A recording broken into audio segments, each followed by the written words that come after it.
Hey everybody, thank you for joining me on this Facebook event of keeping a COVID-19 journal. So what we're living through right now and have been since the late winter, early spring is really history changing times. I think it's important that we recognize the importance of what we've been going through. And I think that keeping a journal would be an excellent way to do that. So there's different things you can do.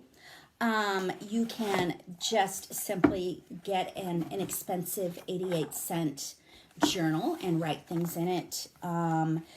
If that's too big, you could get a smaller journal so you don't feel like you have to fill as much space.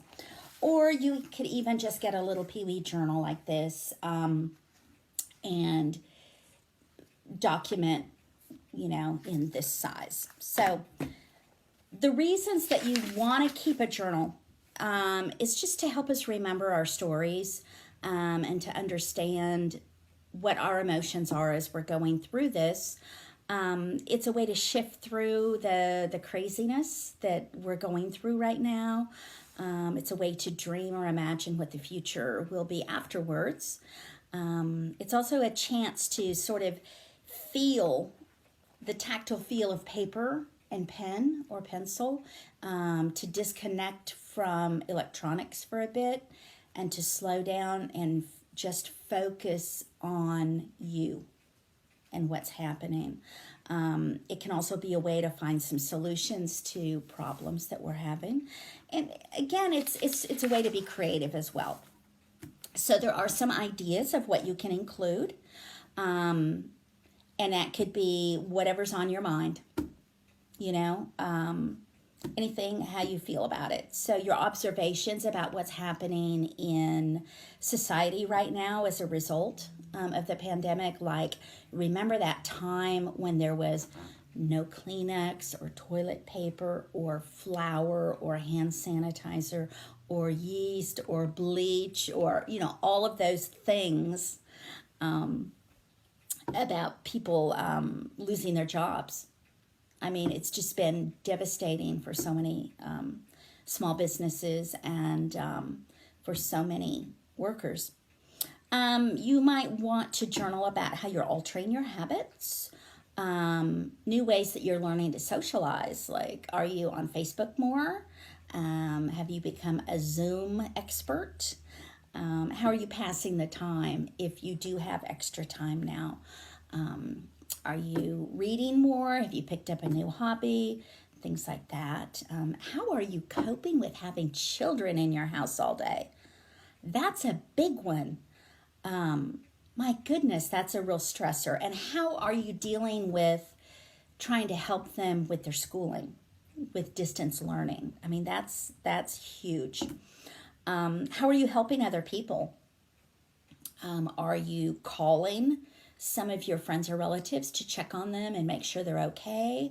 Or are you volunteering with an organization? What are you doing to help others? And what help have you received? What extra blessings have you received during this time? And then how are you coping emotionally with what's going on? And don't be afraid to use Black humor in that, because we all have different coping mechanisms. So I'm just going to show you the journal that I have started. I have not finished it yet because the situation is not over. And so I'm going to kind of flip through it, show you what I've done. Then I'm going to come back and show you some of the techniques that I used on this. So I started with the black and white journal composition book. And I fancied up the front. I hope that when you see this, it won't be backwards, but it's okay. You can see it says COVID-19 documented. I put some pretty papers in the front. And then I started with what is a pandemic with a definition here. And this is the list of all of the nations or territories that have been affected. And so far, it looks like 214 countries have been affected by COVID-19. And in this spread, I actually took the handout and I put that in here. And that was just kind of a reminder to myself of why I'm doing this. And also, if I want to journal but I can't think of what to add, I can go here to my list of suggestions, suggested topics. So this is a timeline of COVID-19, and I found a fantastic website that had a very detailed timeline. I did not feel the need to write all of that in here, so I printed that out and stuck it in here. And then here I have listed the moments that have affected me, that I went, oh my gosh, wow, you know, or about my my local community. Then here's more opportunity for new things. So I found this meme, and it says, pretty wild how we used to eat cake after someone had blown on it, good times. And over here I am writing down things that were either canceled or postponed in 2020. This spread is about Post Crossings, which is an organization that I joined during this time. And it is an organization that hooks you up with other people that want to receive postcards in the mail. And so far, I have 5 postcards winging their way around the world. I have Germany, Russia, Canada, Switzerland, and Netherlands. And so I'm hoping to soon receive my first postcards. And I made a pocket in that page so that I can keep my list of people and where they're from. And then also my International Forever stamps go right there, so I always know where they are. Opportunity for the future. Then Facebook was huge for me during this time. I was on Facebook way more than I should have been. But I just thought it would be fun to print out some memes. So, of course, we have our Corona here. We have some picture of the coronavirus and some statistics.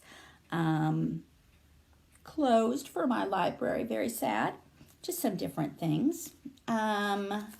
This page is about working from home. Working in my pajamas all day on Zoom, doing webinars, doing book reviews, and then these are my coworkers. I have 5 pets, so my coworkers are here. And this is kind of some black humor about COVID-19, and then all about masks. These are some memes to do with masks. And this is just a list of things that we ran out of or things that we do differently. And I have a lot of room here because, again, this probably isn't over yet. Collecting beautiful moments. So just some of the blessings and things that I have received. A lot more opportunity here. This one is politics. I will flip through that. And then this is going to be an Oklahoma spread. And on here, I will probably put sort of the what's been going on in Oklahoma specifically. And then this is more opportunity. And I'll keep going on that and see where I land. So I'm going to take a break, and I'll be right back, and I will show you how to embellish a plain journal into something like this. Thank you.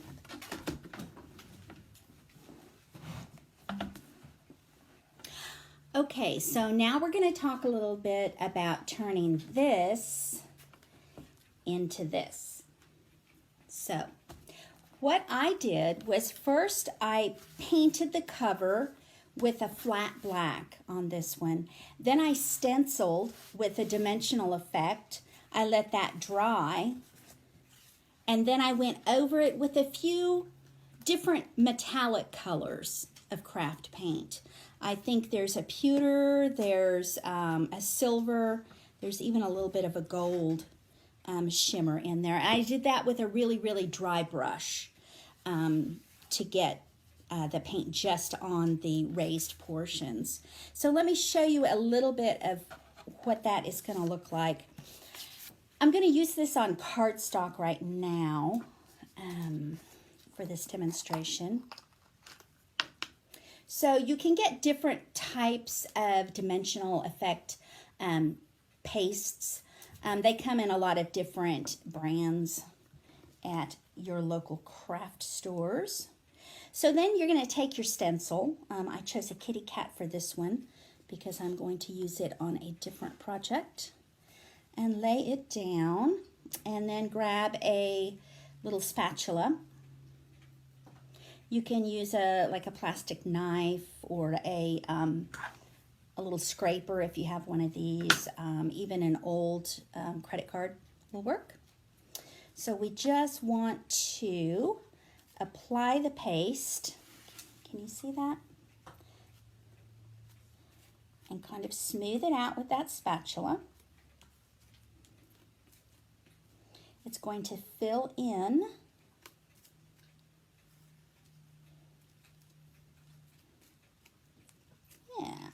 kind of like that. Then you want to peel that off, and you do want to clean your stencil sooner rather than later. Okay, let's cap that up.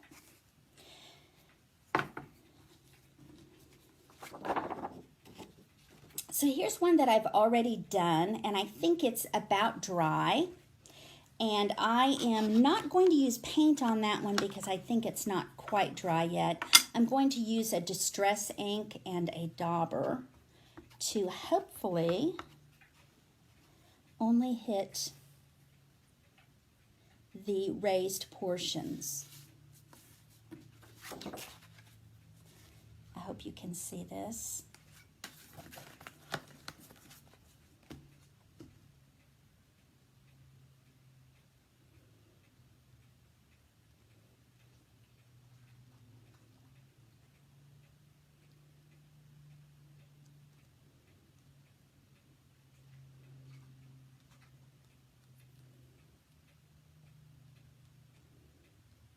So you end up with something that's sort of an outline of a kitty cat there if you want just something like that. So that is how I used the paste and got some color on there.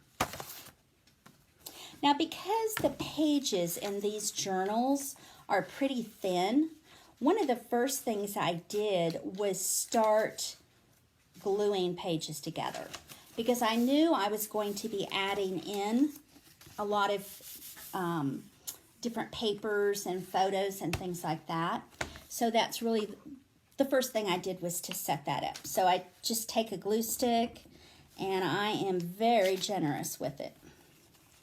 And I have to say, I'm all about off-brand for a lot of things, but for my glue stick, I really like your big brand glue sticks. They really do work better. And you want to get as much coverage on that as you can. What I did was I glued several sets of pages together, pairs of pages together, and then I closed the book and I put an unabridged dictionary on top, and I let that settle for quite some time, and that did the trick. So as far as adding in the pretty papers, all I did was lay a sheet of paper in here, trace around to get the dimension, and cut it out and glue it in with my trusty glue stick. So really, it's pretty easy. I do like to use like a magic tape first when I am doing the seam here, and then I'll go over it with a pretty washi tape later. But I find that the washi tape really doesn't hold all that well. So it's better to use a good tape first in a matte finish and then go over it with something decorative. One of the things I did on the pages was I used a thin washi tape for borders, And you can get tape in all different widths. There's 1/8 inch, 1/4 inch, 1/2 inch. That's a lot of fun though. You can really kind of frame things up with that, which is kind of fun. Now the pockets, I love pockets in my skirts and my trousers, and I love pockets in my journal because I can put things there, and I know where they are. And so I'm going to show you how I did that. So I took some paper. This is a heavier cardstock, and again, I just laid it in there and then traced around to get the right dimension, okay? And then I took another piece and I did the same thing, but I made it smaller so that it will be a pocket. And I like to have this little opening here, this little finger opening. So for that, I used a punch. And I used it about halfway.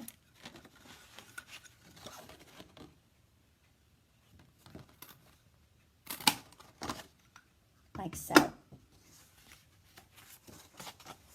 So now I would take my two pieces and I'm going to run some glue around it. And for that, I'm going to use this kind of glue. You can use any kind of glue you want. I like this one because I can actually just draw around the edge of something.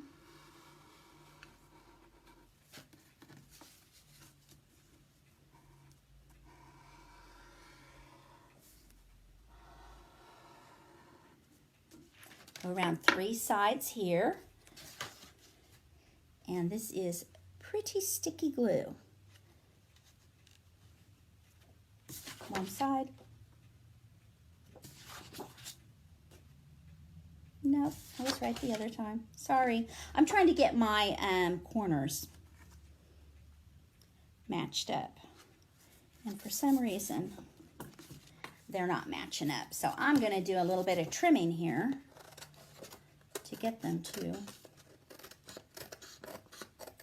match up. Okay. So this has been glued around 3 sides.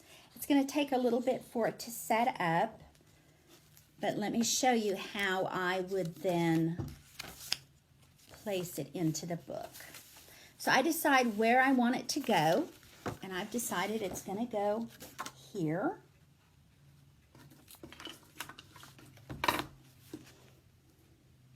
So the first thing I'm going to do is use glue stick right here. Lots of glue, glue, glue, glue.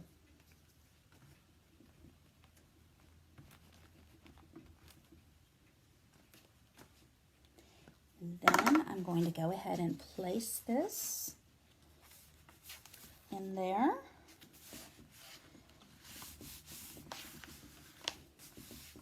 Okay. I'm going to add some tape to the seam.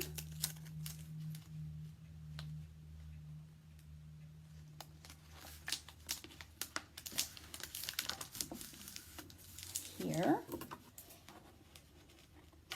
Snip this little bit so that I can still access the pocket. So this is going to have to set up for a while.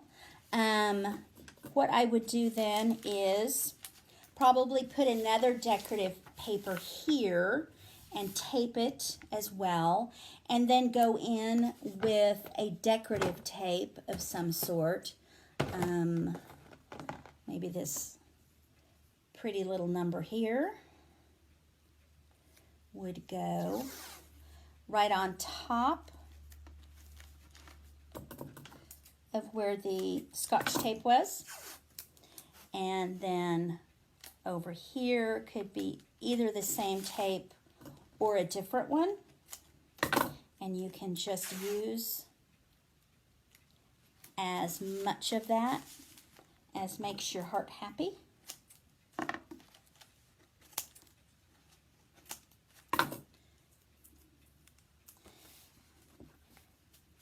And there you have a pocket in your book, or you will when that glue dries. So I'm actually going to go set this under my unabridged dictionary, and that's it for this little webinar. I hope that you've enjoyed this. If you have any questions, please let me know. There should be a link somewhere in this post to the handout that I talked about at the beginning. And happy journaling.